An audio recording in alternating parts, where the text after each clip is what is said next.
വാപ്പ ഇപ്പോൾ പഴയ പോലെ നല്ല വൃദ്ധസദനമാണ്.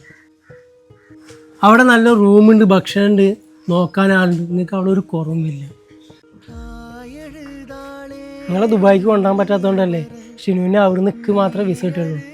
ഒന്ന് വേഗം നോക്കിട്ടോ, ഇത് കഴിഞ്ഞിട്ടൊരു വാടക ഉണ്ട്. ഒന്ന് നിൽക്കണോ ഒപ്പരാ. വാപ്പ അതാണ് നമ്മുടെ വീട് വാങ്ങാവുന്ന ആള്. ഇതാ ചാവി, നിങ്ങൾ തന്നെ ഐശ്വര്യമായിട്ട് എനിക്ക് കൊടുത്തോളൂ.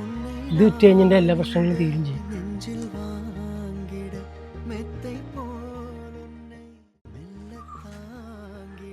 എന്നും എൻ്റെ പ്രാർത്ഥനയിൽ ഉണ്ടാവട്ടക്ക. നിങ്ങൾ എനിക്കും വേണ്ടി പ്രാർത്ഥിക്കണം. 10 വർഷം ഞാൻ പ്രാർത്ഥിച്ചിട്ട് പടച്ചോൻ എനിക്കൊരു പൊന്നു മോനെ തന്നു. ആ പൊന്നു മോനെ എൻ്റെ കയ്യിലേൽപ്പിച്ചിട്ട് ഓളെ പടച്ചോൻ്റെ അടുത്ത് പോയി. ഇപ്പം ഞാൻ പടച്ചോനോട് പ്രാർത്ഥിക്കണേ ഇനി എത്രയും പെട്ടെന്ന് മോളിലേക്ക് വിളിക്കണം. അതാച്ച പടച്ചോൻ കേൾക്കണമില്ല. അപ്പൊക്കെ പോകല്ലേ?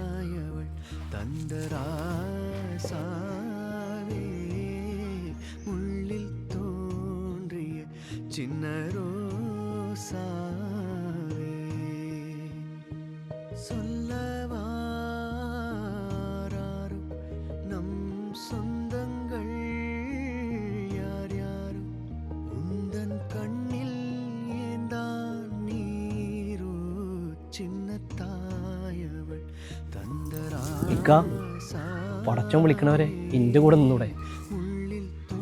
എന്തൊക്കെ നിങ്ങളൊരു മറുപടിയും പറഞ്ഞുതരാ. നിങ്ങളിറങ്ങി.